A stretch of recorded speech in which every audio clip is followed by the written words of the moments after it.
My name is Sari Vimonchalau, CoMotion Labs Manager for the Hardware Incubator. CoMotion Labs is a multi-industry incubator program hosting early-stage startups and innovations from both inside and outside the UW community. We provide critical infrastructures and opportunities for learning, mentoring, and networking. We have 3 incubators in 2 locations on campus. At Fluke Hall, we have the Life Science Incubator and the Hardware Incubator.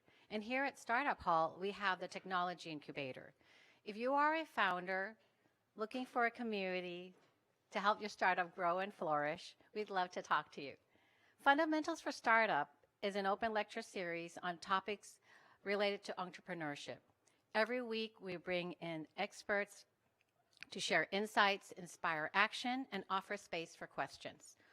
All these talks are streamed and shared on our YouTube channel, and you can learn about upcoming events on our websites. Just a reminder, please wait for the microphone before asking a question so our online audience can hear you. Today, I'm excited to introduce Claire Inslee, Associate Director of Events at CoMotion. She'll share some tips for running better meetings. Welcome, Claire. I don't need that.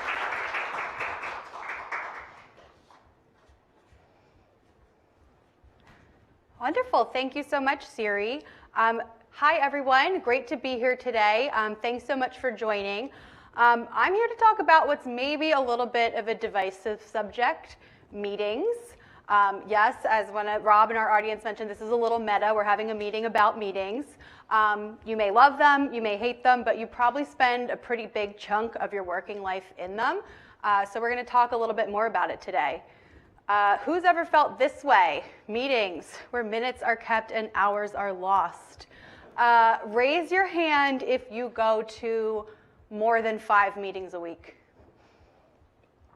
All right, keep your hands up if you go to more than 10. Anyone go to more than 20? Online or in person? Both. Okay. Yeah. Okay, it's a lot of meetings. You guys are not alone.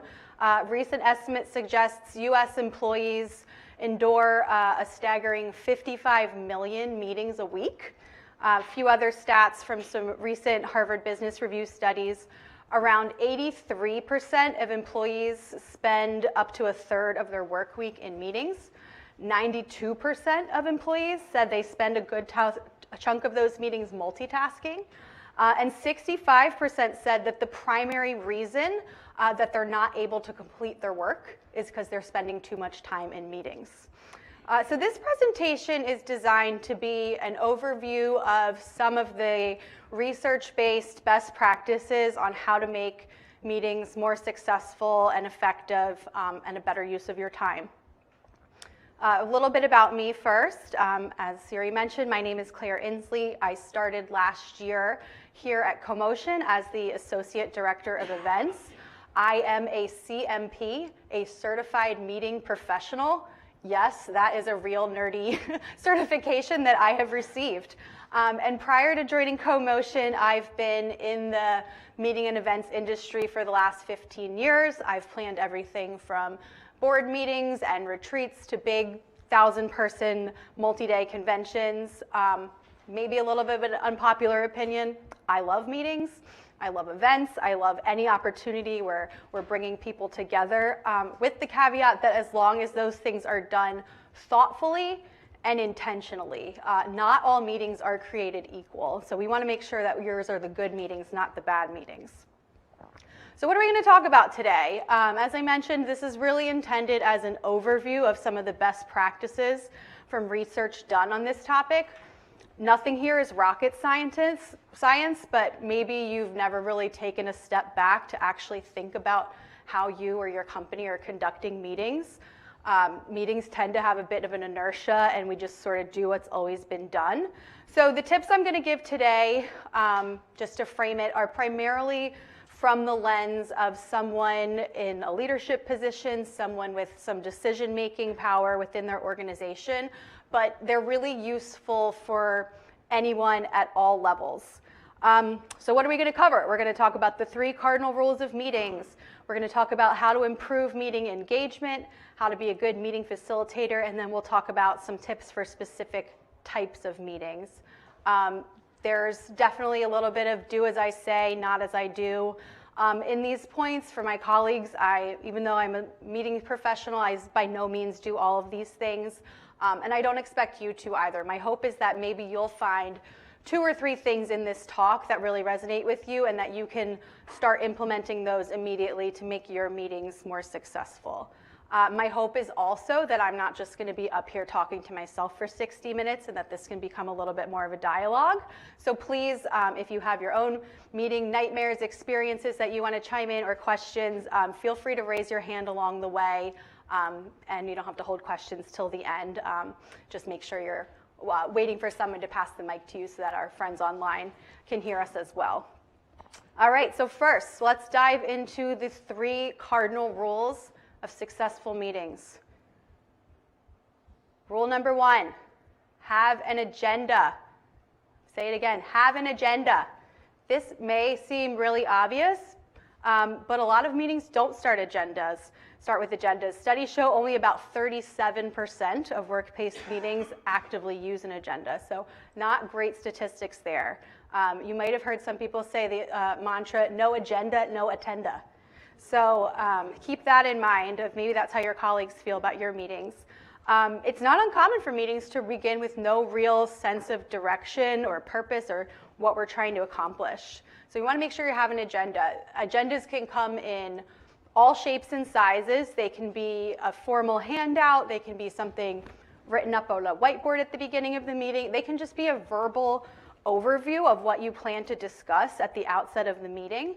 But you want to make sure you have something so people know what to expect. Whenever possible, provide that meeting agenda in advance so that everyone can come prepared. We've all had that feeling if you're walking into something blind, you're like, well, I don't even know what this meeting is. It was on my calendar. What are we doing here? And ideally, you'll ask the attendees in your meeting for input on the agenda as it's being created. Meetings are inherently collective experiences, and you want the agenda to reflect that. Additionally, when team members are encouraged to openly share their thoughts and ideas, and they feel like their leadership is actually listening to them, they are much more likely to feel a greater sense of commitment to the team and to the organization, and they're just going to be better, more engaged employees overall. So try to get some buy-in on those agenda items. But the main thing is that everyone in the meeting should have a clear picture of why they are there and what you are hoping to accomplish. Rule number 2, start on time and end on time. Tell me if you've had this scenario. You're watching the clock, you get packed up, you get to the meeting on time, you're there, you're ready, you've read the agenda, and you're sitting waiting for 5 minutes while one of your colleagues then strolls in with a piping hot cup of coffee. It doesn't feel good. It doesn't feel good when people don't respect your time. So if you're a leader of a meeting, make sure that you are starting the meetings on time, even if not everyone's present. Maybe they'll miss a few minutes in the beginning, but you're going to send the message that the next time the start of the meeting is something that's being taken seriously, and that's part of your culture, that we respect people's times and we start meetings on time.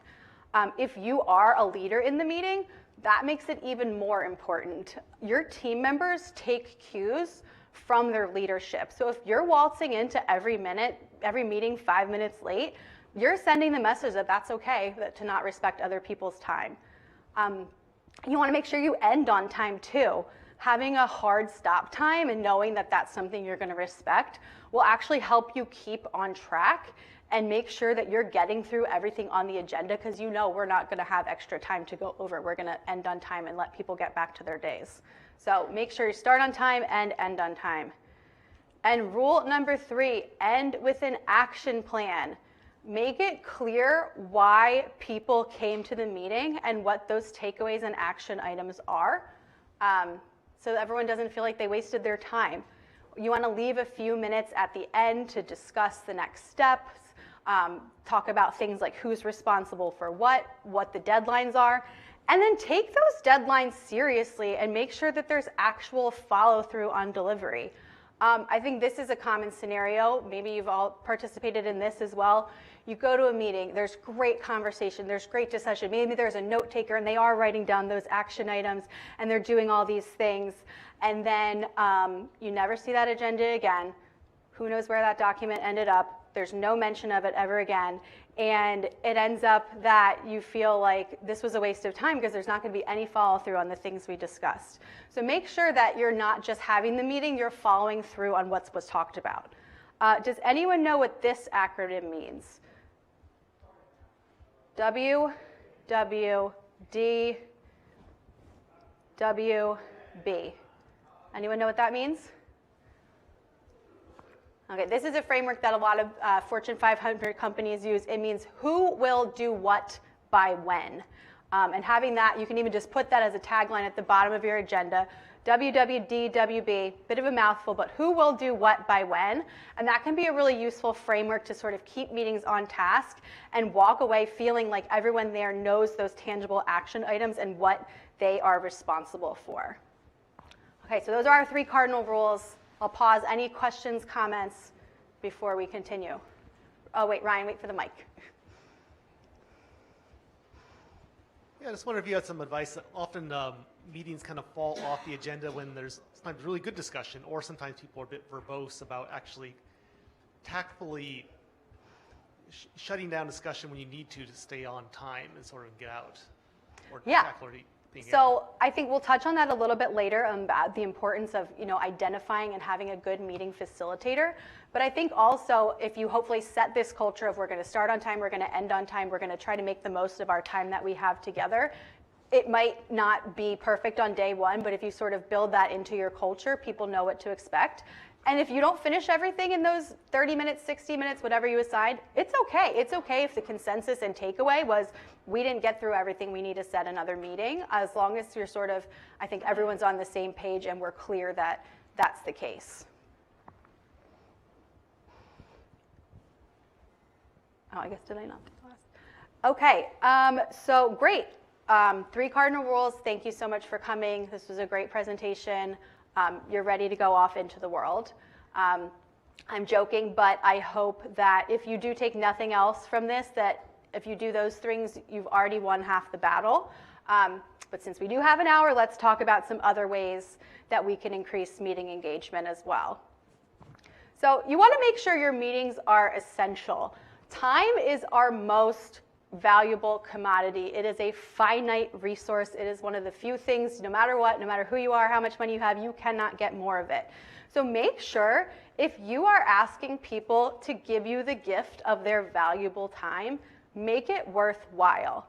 Not all meetings serve the same purpose. There's lots of reasons to have meetings. Sometimes it's to reach a decision.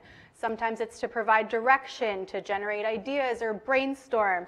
Maybe it's to review the status of a project, to give feedback. Those are all great and wonderful reasons to have meetings.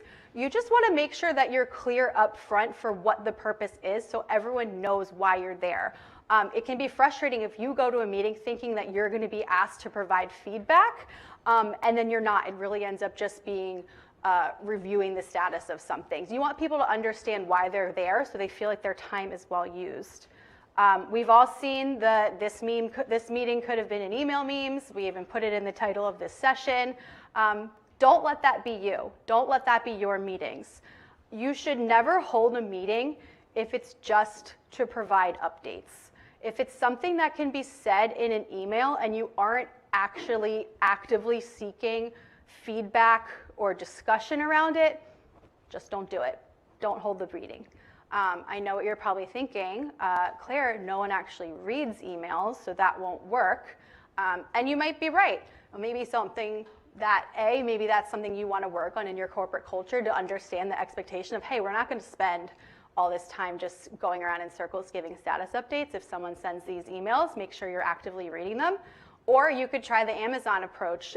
Jeff Bezos is famous for, at shareholder meetings and senior leader meetings at Amazon, they spend the first 10 to 15 minutes silently reading the event materials. They're going over the agenda, the materials, some of those updates that had been provided. Even though people had gotten them in the in advance, they sort of understand people are busy. There's a good chance not everyone's reviewed this. So they give those people a chance to review in the beginning. You still want to make sure that the meeting is more than just that status update, but you can spend the first time, build that into your agenda that we're going to review updates for 10, 15 minutes, and then we're going to move on and do other things that do require more discussion and collaboration. Next, I encourage you all, do a meeting audit. Review all of the meetings on your calendar and decide which of them are actually necessary and which have maybe just become stale and routine, and it's just a holdover because we've done this every week for the last 3 years, but we're not really accomplishing anything anymore. As we've seen, meetings are generally not popular, but people's main complaints isn't necessarily about the specific meeting. It's that they overall just have too many meetings in general. So you want to really think through quality over quantity. And people aren't right. We are having more meetings than ever. Hybrid work has led to a big increase in the number of meetings. It's real easy to just hit that Zoom schedule link. A Harvard Business Review shows that the number of meetings that the average worker attends rose by 13.5% during the pandemic, and it never reset back to those pre-pandemic levels. Another study showed that the average meeting length has increased by 8 to 10% every year since 2000. So the amount of time, you're not imagining it, the amount of time you are spending in meetings is growing. So I'm going to throw out a very bold challenge. This is a bit of a wild card approach, but I'm hoping someone in the room will take me up on it, and then you'll come back and let me know how it goes. So cancel all of your standing meetings for an entire week. Go full meeting free for a week. Sounds wild. Try it. Get to Friday and then reflect and see which ones did you actually miss and you're like, that was really important, I need to reschedule this, and which ones did you not even notice that you didn't have, and maybe you can let them go. Or maybe it was scheduled as a recurring weekly meeting and you realize, you know what, we probably could move this to being every other week. So really to reflect how many meetings you have on your calendar and their value. You might also want to consider, if your schedule will allow, having one meeting-free day a week where you just say no meetings. 64% of people say that meetings come at the expense of deep thinking. So you really want to give yourself and others on your team, if at all possible, those solid blocks of uninterrupted time where people can do those deep thinking solo projects and not feel like they have to do something for 30 minutes before they jet to their next meeting. Yeah, I have just a quick question about this meeting. Challenge accepted. I will cancel all my meetings next week. And I think there's a few people in here that are thrilled to hear that.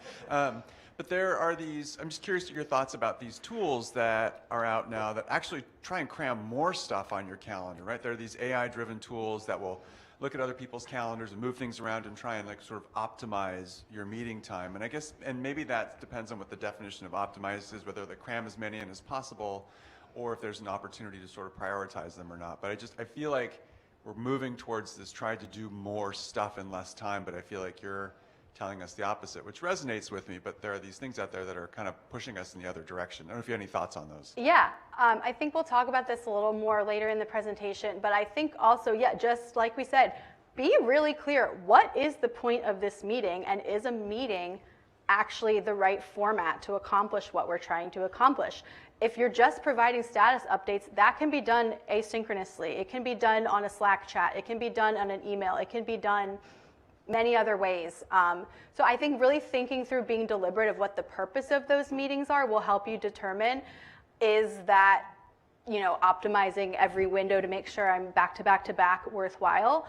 And I think also, I personally don't agree that having that many meetings is necessarily the best use of your time. And I think being bold and being protective of that resource, of that I really need these blocks of time where I can focus on something and I can really get in the zone and dive deep, that's okay. And I think hopefully people have a corporate culture where it's okay to speak up and say, hey, I saw you put that on my calendar.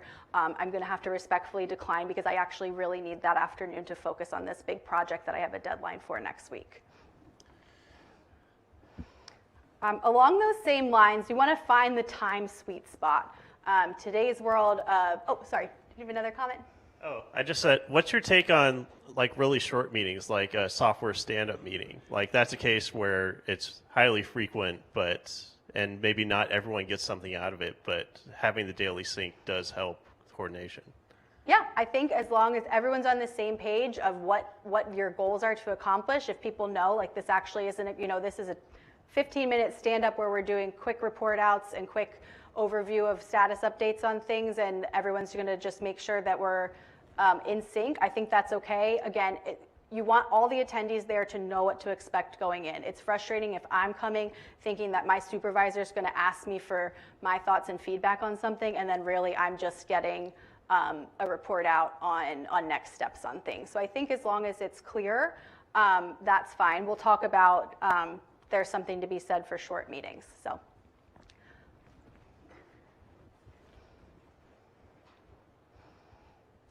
Hey, I love the idea of canceling, like having a protected day, right? I'm curious to know, I personally work remotely and have always pretty much worked remotely, but like Fridays, for instance, I like to, chat with my coworkers. We're all kind of on a remote team. So it's kind of like the opposite of that, It's not really a meeting, but it's like I wouldn't see this person at a water cooler unless I went to the other side of the country. So what's the, like, is there some sort of inversion for that where it's like having that time with your coworkers where it's not really a meeting, but it's more of that time to spend with them to learn things and discuss and whatever that is? Yeah, I think we can, the definition of meeting can be really broad here. Your meeting, the goal can be socialize, build relationships, make those connections with other people. Maybe the agenda is just that, like we're all gonna talk about something that we're really excited that we're doing outside of work or something. I think that's totally fine, especially in a remote world where we're lacking those connections. Build that into your agenda or build that into a meeting, schedule that, and just let people know, we're here just to hang out. We're here we're all working remotely. We don't get to just have those little check-ins. Like, let people know that's what they're coming for, and hopefully they're seeking that connection as well, and they will. Like I said, there's no like bad purposes for a meeting other than just pure status updates, as long as people know what they're signing up for when they accept that meeting invite. So anyways, yeah, back to time. This will touch on a little bit what we talked about over here. Today's world with TikTok, I guess maybe not for that much longer, but the instantaneous news cycle, we are more overloaded with information and screens, and we are more easily bored and distracted than ever. With that in mind, you want to try to keep your meetings as short as possible to keep up the energy and focus. A study from Hiroshima University showed 52 minutes is really considered the longest that people can truly remain engaged in something without needing a break. And that study is now a few years old, so I would venture to guess it's maybe even a little shorter now. So keep that in mind. If your meeting's going to be longer than an hour, if you feel like that's really necessary, fine. Build in those breaks. Give people the opportunity to get up, get a drink of water, stretch, send that text or email that they've been holding off on. That's fine. Just make sure you're building in those break opportunities into those longer meetings. Has anybody ever heard of Parkinson's law? Anyone know what that is? Parkinson's law says that work will expand to fill the amount of time allotted to it. So if you set a calendar invite for 60 minutes, you're going to take all 60 minutes to get through that agenda. That's our default setting on Outlook or iCal, but there is nothing magical about that 60-minute number. It is completely arbitrary. So really think through how much time do you need to accomplish your goals. Can it be done in 50 instead of 60? Can it be done in 20 instead of 30? I would bet most of the time the answer is yes. And if we know we have less time, we're going to stay on task, we're going to stay focused, and we're going to get through all those agenda items in the amount of time we've allotted. Also consider the day and time that you're scheduling meetings. Doodle, the meeting scheduling software I'm sure you've all used, they conducted a survey that said 70% of professionals feel that mornings are the best time to schedule a meeting, sometime between 8 and noon, if whenever possible. That same survey also showed that people think Tuesday is the best day to hold a meeting. Wednesday was a close second, and that Monday is the worst day for a meeting. That's really when people prefer to have those uninterrupted blocks of time for deep thinking. So food for thought as you're scheduling your meeting. All right, so we've got it on the schedule. Now we got to make sure who's invited. We want to be really thoughtful about who we're including in a meeting. So when you're thinking who am I going to add to the Outlook, consider your goals for the meeting and then think through who's really essential to accomplishing those goals, and then make sure you're only inviting those people. As meeting size increases, so does the dysfunction, so does the opportunity for it to just go off the rails. So try to follow the rule of 7. Data shows that if meetings become much larger than 7 people, that's really the tipping point where it becomes much harder to manage and be productive. You also want all the participants in your meeting to be active participants. We don't really want spectators in meetings. And if we're also trying to keep them as short as we can, it's really hard to have active participation from a group much larger than 7. Another way to think about this is the 2 out of 3 rule. Every person in your meeting should be involved in at least 2 of 3 agenda items. So every person there should have something to chime in, a meaningful contribution for 2 out of 3 of the items on the agenda. If not, reconsider your attendee list. See if maybe you can give some of those people the gift of their time back. If a larger meeting is necessary, and sometimes it frankly just is, it's the job of the meeting facilitator, which we'll talk about in a little bit, to make sure that everyone has a chance to contribute and remain engaged. And that doesn't necessarily mean everybody has to talk, but maybe then you're using other meeting tools to make sure people are still interacting and engaged in your presentation or your meeting. And then consider inviting some team members to be just part of the meeting. Maybe you have a 10-item agenda and your colleague Jim is really integral to those first 3. Invite Jim for the first 15 minutes and then let him get the heck out of there. He doesn't need to sit and listen to the other 45 minutes of stuff that's not that relevant to him. So it is completely okay to have someone come for just part of a meeting and then let them go. And just as long as you're spelling that out in your agenda so everyone sort of knows what to expect and knows where their part is, that can be a really great use of making sure we're not wasting people's time. And then once we get to the meeting, we want to really make sure we're setting the tone good from the get-go. If you are the host of the meeting, if you're the person who sent the calendar invite, you invited everyone, it's really not that much different than if you were hosting a cocktail party at your house. And you want to think about being a meeting leader as being a host. You want to be on time. You're going to be there to greet people. Hey, welcome. Thank you so much for showing up. It really is generous of people to give you their time. Thank you so much. Thank them. Welcome them. Be there to greet people. If there's people in the meeting who don't know one another, make sure you introduce them to each other so it's not awkward when we're having conversation later. Like a party, it never hurts to have snacks. There's lots of studies that show meetings with food are better attended and better engaged, and people just feel like you took that little extra effort. So you don't need to have a tray of donuts at everything, but keep in mind that food can go a long way for some people. And as a leader, you're really the one that sets the mood. People are going to be a lot more open-minded and creative and ready to solve problems when the collective mood and energy is upbeat. And when a leader comes to the meeting with a positive state of mind, that can be really contagious. You don't need to be fake or over the top, but as the leader, if you show up positive, there's a good chance everyone else will follow suit. And whenever possible, consider the setting of the meeting and how that might also impact the outcome. I know sometimes we're constrained to what we have in our office, but even just being thoughtful about things like room setup or desk configuration. Are we sitting in rows or are we in chairs that are facing one another where we can make eye contact and feel like we're having actual conversation and dialogue versus just all staring forward talking at a wall? Are we going to do breakout groups where we're going to have small discussion as part of the agenda? If so, is the room configured in a way that we can have those intimate conversations and then all come back into a big group? If there's slides or visuals as part of the conversation, can everybody see, or are there bad seats in the back of the house that somebody's going to feel left out because they can barely see the screen? So you want to really think those things through. And then also think outside of the box. Can it be held off-site? Can it be in a more casual setting? Oftentimes, things as simple as a change of scenery can really just help to spark creativity and keep things fresh and a new way of thinking about things. And try new ideas.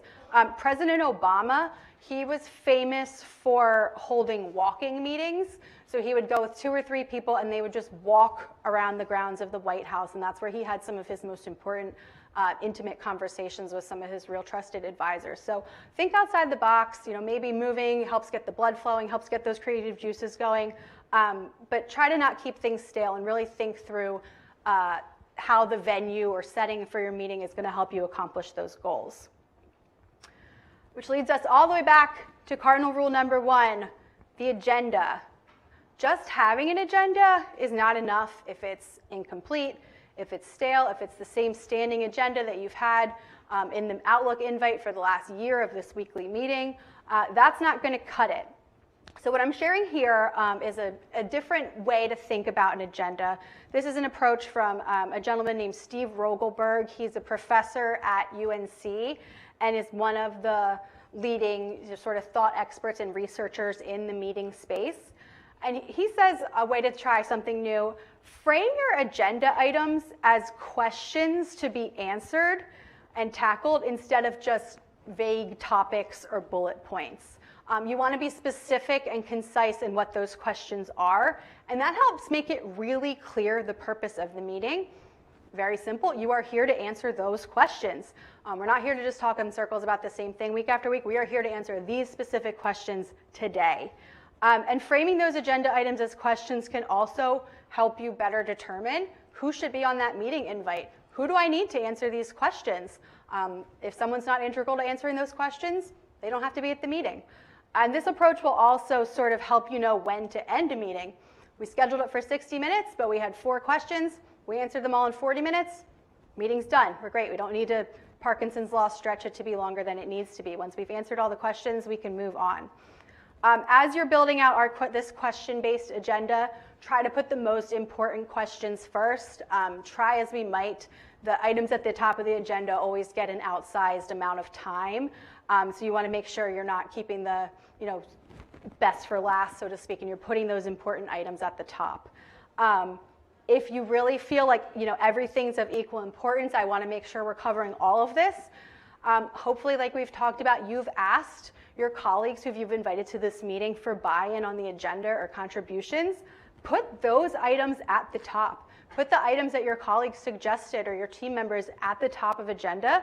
And this is going to really show and demonstrate that you're committed to a culture of inclusion, of shared ownership, that their contributions and to the team are valued, and that they're really important questions that you want to answer as well.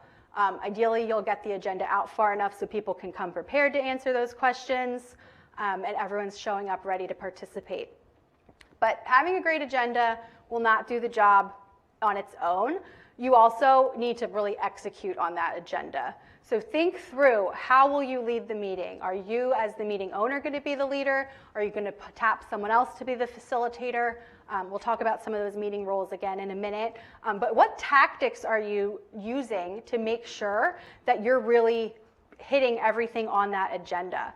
And consider some non-conventional approaches for that discussion and collaboration. Maybe you're just going to set a timer and everyone's going to sit and brainstorm silently for 5 minutes before you then ask for people to share, report back out. Maybe you're going to use a software tool that has some sort of voting app that people can vote anonymously to make sure you've actually built consensus around these questions. Maybe you're going to take time and work in pairs and then come back and report out. And being able to best execute on that agenda in some ways requires hopefully really knowing the people in that meeting and what's going to work best for them. Do you have a room full of introverts? Do you have those couple people on the team that really have outsized personalities and seem to dominate the conversation?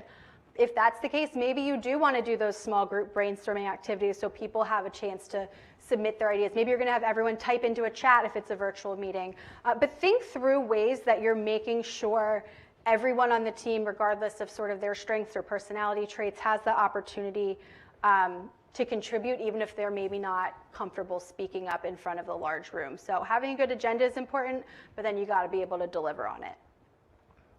All right, this next one, people aren't going to like. stop multitasking. And you got to know your role in the meeting. I'll say it again. Stop multitasking. Just don't do it. I see all the phones that you're now like putting away like cockroaches. Don't do it. It's bad for productivity. It's bad for morale. It's bad for your team culture. You may think you're being productive, but actually you're not. Studies show that when you try to do two things at once, this actually leads to like a 40% drop in productivity. So try your best. I'm a bit throwing stones from a glass house here. Try not to multitask. One way to help to discourage this is making sure you're assigning roles in the meeting to help with accountability and engagement.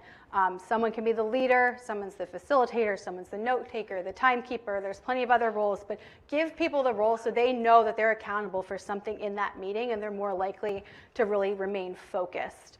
The facilitator is obviously key. We'll talk about that more next. And try this, again, bold challenge. Try making your meetings a no phone or computer zone. A Harvard Business Review study shows that when people have computers and phones, they're distracted at least once every 8 minutes. That doesn't sound like a great recipe for really good and engaged conversation in your meeting. So I know this is sometimes not possible. You need to start taking notes or whatever, but try to leave technology out of the meeting unless absolutely necessary. And I challenge you all, maybe like take a look in the mirror and think about what is your definition of like absolutely necessary. Again, we're trying to keep these meetings tight. We're trying to keep them focused. Can that email or that text really not wait 20 minutes? Can it not wait 20 minutes? Think about it. I have a feeling a lot of the times it can. And you're just showing so much more respect to the time that your colleagues have showed up for, and you're going to have a much more productive meeting if you can cut down on the technology. Does someone have a question? Oh, I was curious about technology and, say, the note-taker role. Like, I've noticed kind of an increase in agents that will basically record what is said in a meeting and summarize it and provide additional feedback. And it probably frees people up from doing things and focusing. Any thoughts on that? Yeah, or? I think, has anyone had either good, bad, indifferent experience with using those AI note takers in meetings? Thumbs up, thumbs down. Do we feel like they're helpful? Yeah, that's great. I think that's great that you use the tools available to you. If that maybe frees up someone else, maybe that person still has the role of like, hey, you're the one, it's your job to make sure the AI note taker's turned on. You're going to collect it. You're going to be the one that's responsible for like reading through it, making sure it's like not gibberish, and then you're going to clean them up and send them out to someone. So they still have some ownership and agency over that. Or, I mean, those were a few examples. Give them another job. They don't have to just, maybe note taker goes away as one of our roles, but making sure someone still has a role, I think, is really helpful. Oh, Anna.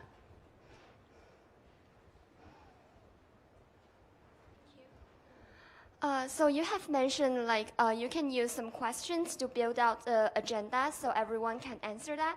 But sometimes like some questions might be too broad or sometimes might be too narrow. So some of the participants don't know how to answer it or how to find meaningful answers. So do you have any question and strategies that might be useful for this?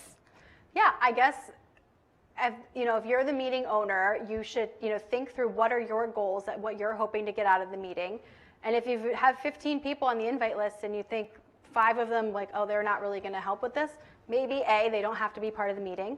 If you do want them to be part of the meeting, I think you could either try to reframe those questions so that they're either broad or narrow enough so someone can contribute, or I think I have this in a later slide, but prime those people. Tell someone, hey, when we get to item number 3, I'm going to ask you specifically to chime in first on this one. So people are sort of prepared. They know to come ready to talk about that specific thing. Yeah, so questions is based on the participants themselves. Like different participants do different job, and the questions should be like based on their job and what you want to do. Yeah, so I think, again, try that 2 out of 3 rule. Make sure that your meeting's not trying to cover such a broad thing. You want everybody on the agenda to be able to contribute to 2 out of 3 items. And if that's not the case, reevaluate who's invited. Okay, thanks. Sure. Yeah, so of all the roles in the meeting, the facilitator is probably the most important. If you are the host or owner of the meeting, that does not mean you have to be the facilitator. Oftentimes it's best if you're not, and you can assign that role to someone else. And here's just sort of an overview of what makes a good facilitator. I won't read all the slides, but you can see we need to keep everybody on time. We need to make sure everybody's listening. We're pulling out those clarifying statements from people. If there's disagreement or conflict, that is not inherently bad. It's just your job as the facilitator to make sure that it's done in a respectful way, or if things start getting tense, you're going to shut that down right away. You're going to steer the conversation that makes sure that everyone's sort of following that social contract that we've engaged in by being in the meeting, that we're going to respect each other in our thoughts and ideas. You're kind of the eyes and ears. You're keeping up and saying, oh, you know what? Katrina actually hasn't really spoken up much this meeting, but I bet she has a lot to add. I'm going to say, hey, Katrina, what do you think about that? Or if there's someone who's talking a little too much, maybe you're just going to gently say, thank you so much for contributing, and then sort of gently redirect over to someone else so someone can't dominate the meeting. And then you're going to make sure that everyone's on board at the end and help gain that consensus. If the answer is we don't have consensus and we need to meet on that again, that's okay too. But this is the facilitator's really sort of the eyes and ears of the meeting, keeping things flowing and making sure everyone's on the same page and it's going well. These are probably not innate skills to most people. Invest in your leaders and invest in your team and train them to be good facilitators. Give them opportunities for practice. Maybe there's trainings they can go through. Give them role-playing or modeling opportunities. Talk through the roles of the facilitators. It's funny that most companies don't do any sort of training on meeting facilitation or best practices for meeting at all, even though we're spending a ton of hours a week on this thing, and it can really impact your company culture and your bottom line. So it seems a little crazy that we don't focus on this, so I encourage you all to maybe lead that charge in changing things. And to the same point, try to control the meeting, not the conversation, especially if you're a leader. Let others speak first. If you're the leader of the meeting and you share your opinion first, a lot of times it's going to be met with nods and agreement, especially if there's more junior folks in the meeting that might not feel like they can share as freely. If you're just stating your conclusion up front, that's really going to shut down open discussion. Again, if you are not there for anything more than just outwardly sharing information and you're not seeking feedback, put it in an email. Doesn't need to be a meeting. All meeting participants should feel like they are free to speak up. And like we mentioned, maybe you need to prime those quieter members and let them know, hey, I'm going to specifically ask you about this one thing, so it's not like a totally anxiety-ridden experience for them to be like, we're not doing like law school Socratic method, but like help people know when they're going to be called on, and that you're hoping that they'll chime in with a thoughtful answer maybe about a specific agenda item. And then when the meetings are all said and done, do some honest evaluation. Are your meetings going well? Are they not? Oftentimes there's two people in a meeting who think it went well. It's the person who planned it and the person who spoke the most. And everybody else thinks it sucked. So really look in the mirror and think through how your meetings are going. Most leaders have some sort of blind spot. Maybe you're coming unprepared, a little late. Maybe you tend to dominate the conversation. Maybe you always go over time. Do some real evaluation of your effectiveness as a leader. Like I said, it's kind of funny in this world where everything seems so data and metrics driven now. A lot of companies do not invest in this at all. We don't have any metrics around the success of our meetings. We don't ask our staff and employees for any feedback on how our meetings are running. So I encourage you to try that. And then make sure you're also giving people a safe forum to provide feedback. Oftentimes that's best in the forms of anonymous feedback, so people can feel like they can share their opinions unencumbered. Maybe there's post-meeting surveys. Maybe when you're having check-in meetings with your direct reports or key stakeholders, you're asking them for feedback on how things are going. If you're seeing a lot of side conversations, if there's a lot of phone checking and typing going on during your meetings, probably a sign it's not going great and it's a good time to reevaluate. So I'll pause here again. Any other questions, thoughts on things? I'm curious, what are the techniques or mechanisms that we could use to like adopt this into, you know, our company's culture sort of thing. Just thinking from the line of like, if I start a meeting and then I'm like, all right, new game plan, we're all going to do this. Is this something that like you'd want to build into the agenda beforehand, or just like talk to these coworkers individually? Yeah. Well, I think if you can get leadership buy-in, that's actually, you know, obviously always more powerful. Like I shared, there is plenty of data out here about people are unsatisfied with meetings. They think they have too many meetings. They're drowning. It leads to something like $34 billion a year in lost productivity. So I think if you share those data, that might maybe get the ear of someone in leadership to say, maybe we need to take a keener eye on this. But it won't happen overnight. Doing those culture shifts are hard. If you're in a company where it's very common for someone to like come in with their Starbucks 5 minutes late, it's going to be jarring when you start the meeting on time. And then we're not going to do the thing that's like even more frustrating when you're the person on the time that we said, oh, thanks. What we just covered was, and then you repeat for every person that comes in 2 minutes late, 3 minutes late, 5 minutes late. And everyone's like, I know, I came on time and I just heard that. So I think it takes time. And hopefully, you know, there's consensus if you sort of share the data. I think most people are going to be on board with this. They'll say, not only is this good for culture and the bottom line, but this is just better for us as people who feel like we're wasting so much time in meetings. So hopefully you can, you know, sort of plant the seed and see it spread to colleagues that'll buy in as well. I have a question. Is there any research that shows like differences between online meetings and in-person meetings? Like I personally find online meetings kind of exhausting compared to person. Yes, we're going to you read my mind. That was a perfect segue, because now we're just going to quickly decide a couple specific types of meetings. Everything we just covered, this is great rules of thumb for no matter the purpose of your meeting, who's in it. These are just great things to do across the board. But we'll quickly touch on two other specific examples of formats of meetings that might involve extra consideration. And the first is the remote meeting. We now live in a world where many of our meetings are taking place virtually. So we want to do a few extra steps to ensure their success. It is much harder, plenty of studies that show it is much harder to have good engagement virtually. So it becomes all the more important to do all that stuff we just talked about. Make people feel welcome. Make sure their voices feel important and heard. Make sure you're a good steward of their time. And then first and foremost, ask yourself if the meeting even should be virtual. A lot of our virtual meetings are, you know, we don't think through it and it's just a matter of convenience. We hit the Zoom schedule button, it shows up on the calendar, or it's a holdover from the pandemic era when we had no other choice. But studies show that engagement is significantly higher in person. So look through that calendar, do that audit, and think, can I move this meeting back to being in person to make it more effective?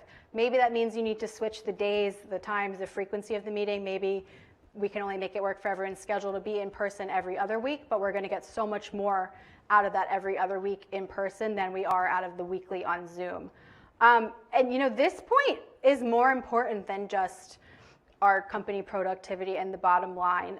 This is about our culture and our wellness as well.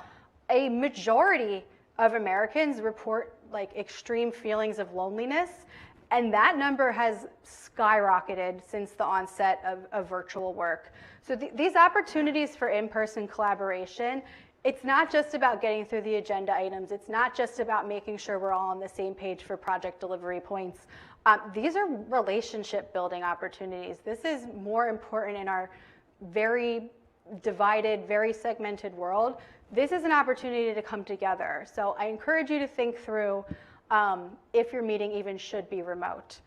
There's a bit of a catch-22 in that in surveys, employees oftentimes say they prefer remote meetings, but then they also say, oh, remote meetings are much less productive. So we have a bit of a push and pull there. And I think, you know, as a manager in your company, you need to sort of find that right balance. I'm not saying go Amazon, say everyone has to be here 5 days a week, every meeting's in person. But just sort of knowing that the data shows that these in-person meetings are going to be more engaging and more productive. as a leader, find that right balance of what can and should be done remotely and what's really important to be done in person. If you must be online, consider requiring that people's cameras are on. Remote meetings, often we fall prey to something called social loafing, natural human tendency that we reduce effort and motivation when we're working in a group. And the more anonymous we feel, the more that social loafing happens. And that can be real easy to feel real anonymous in a giant company's Zoom meeting. So by requiring video, and then also like we talked about before, we're going to keep those number of people in the meeting as small as we can. You're going to help counter that sense of anonymity and help increase engagement. I'm going to throw out another radical challenge. I hope someone here will take me up on it. See what happens if you try banning the mute button. Which you may think, oh, that's going to be so much louder and worse. But hopefully if people are focused and they're engaged, you're going to hear who's typing that email. You're going to hear the mouse clicks of the person that's also doing online shopping, or the person who's like completely checked out and telling their dog what a good boy they are. Try it and see if you get greater engagement in your meetings by having everyone have to be fully present, not muted in the meeting. And if you're the leader of a virtual meeting, you want to make sure that you have the technology dialed in and you're familiar with what you're doing before you enter into the meeting and invite people in from your virtual waiting room. Every messed up screen share, every time someone has to awkwardly say, oh, I'm sorry, you were on mute, can you say that again? You are inviting people to check out mentally. So you want to make sure that you are dialed in and you know what you're doing as the leader of a virtual meeting. And use the tools that are available to make it engaging. So many of our software, online meeting softwares now has things like built-in polling. It has, maybe part of your agenda is building in a structured time for everyone to put things in the chat, so those that are a little quieter can still chime in if they don't want to do the awkward dance of who's going to speak next on a Zoom. Fun fact, a lot of times you can also disable the feature where you can do like the one-to-one private chat during a meeting. So your two snarky coworkers can't be like off to the side talking about everybody in the meeting. You can disable that if you think that would help engagement. Use the breakout room feature. So look through what those tools that are built into the software are, and then use them to make your meeting, think through that structure, think through how you're going to execute on the agenda, and make it as meaningful as possible. And then lastly, I want to touch on one type of meeting that as you're doing that audit, this is probably the one that should not just be ruthlessly removed from your calendar. It's the one-on-one meeting. How many people here have a one-on-one meeting with either a supervisor or a direct report? That's great. If you didn't raise your hand, I strongly urge you and your company to consider it. One-on-one meetings are great. They help ensure two-way flow of communication. They're an opportunity for feedback. They help build trust. They create time to do that, career and goal tracking, have those bigger discussions. And while we've heard throughout this presentation that most people are overall very dissatisfied with meetings, the one-on-one is the one type of meeting that actually receives very high marks for value and importance, especially from those more junior staff members. So as a leader or a manager, those one-on-ones can be really foundational for your relationship with your staff. Some tips to make them more effective: keep the meetings regular and structured, led by the employee, not the manager, and try to stick to that schedule as best you can. Don't let that be the thing that always gets overridden and bumped off the calendar. Research says that holding them every week or every other week seems to be the optimal cadence. If we go much longer than that, then it's harder to address things in real time. And if you as a leader prioritize that one-on-one on your calendar, it shows your employee that you really value them and their role on the team. So if you're going to do it, make sure you can really follow through on that commitment. It's okay, experiment with the format, with the agenda, the scheduling, and find what works for both of you, and then stick with that. Because we really want this meeting to be addressing both practical and personal needs. Try not, this is easier said than done, try not to fall prey to having the meeting just be sharing updates on projects and specifics. Try to think of these one-on-ones as primarily a relationship building opportunity.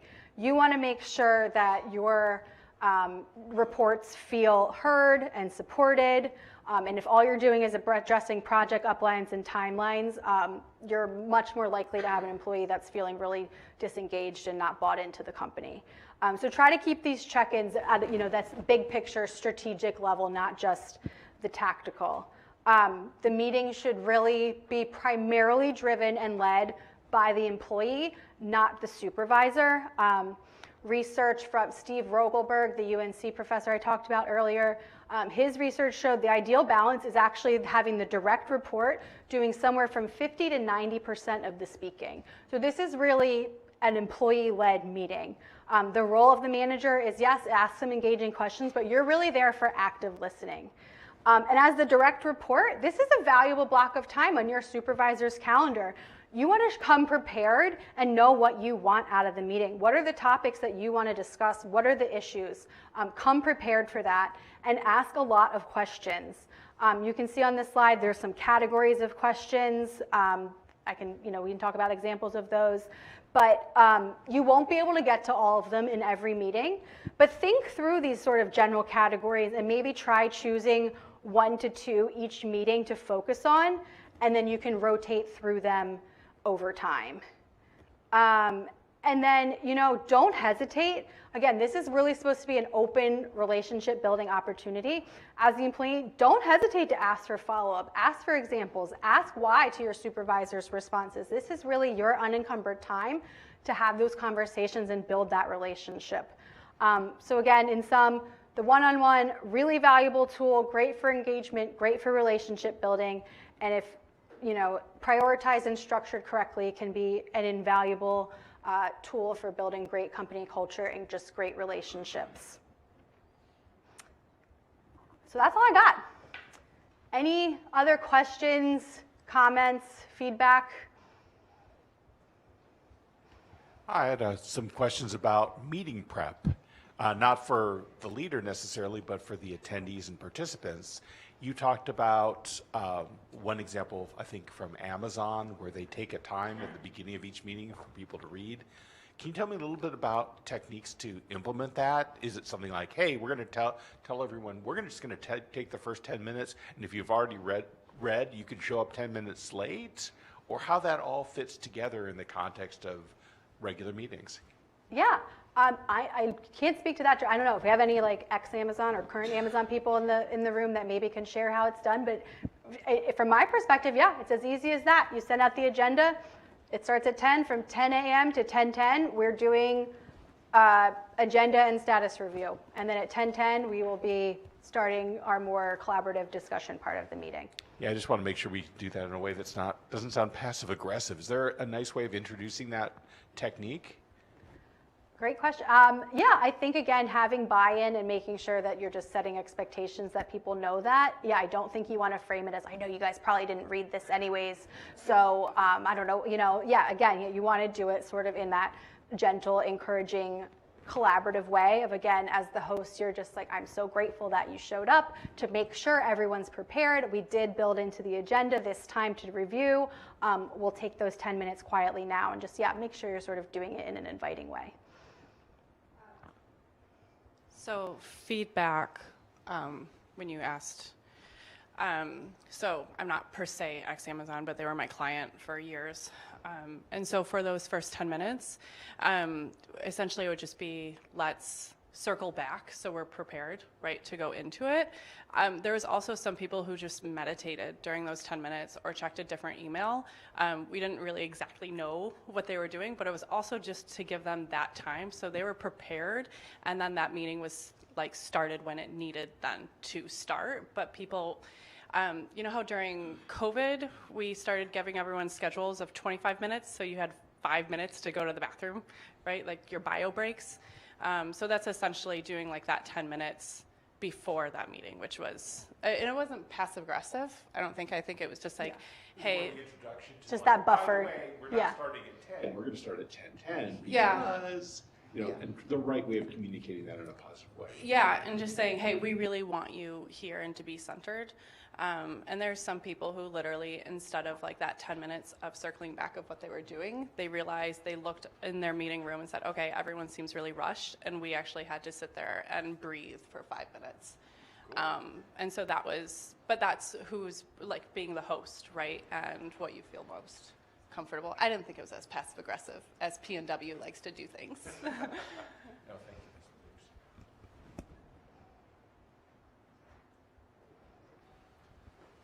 Hi. So first of all, thank you for everything. Like all this material is awesome. I'm curious about how would you encourage a team to handle like a recurring meeting where they oftentimes tackle like a complex problem solving as a group, and the problems being solved kind of require, like they're more complex than time has been allotted for. And like cutting the time short, just for the sake of cutting the time short, means that problems don't get solved before people start working. Like, how do you avoid that turning into like this backlog of problem solving that doesn't get solved while still kind of respecting time?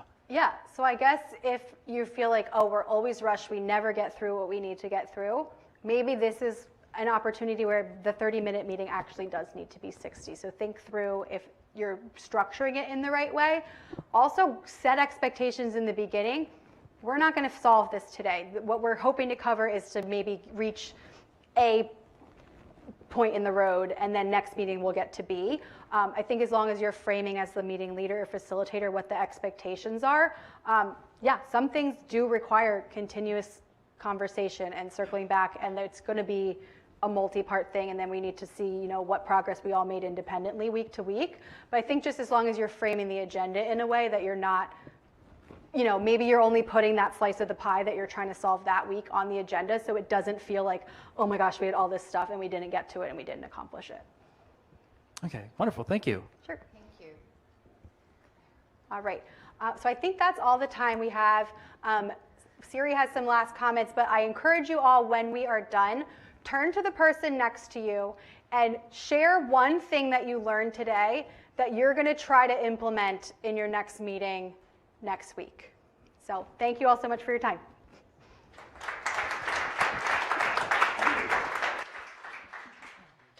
Thank you, everyone, for joining us today, and a big thank you to Claire.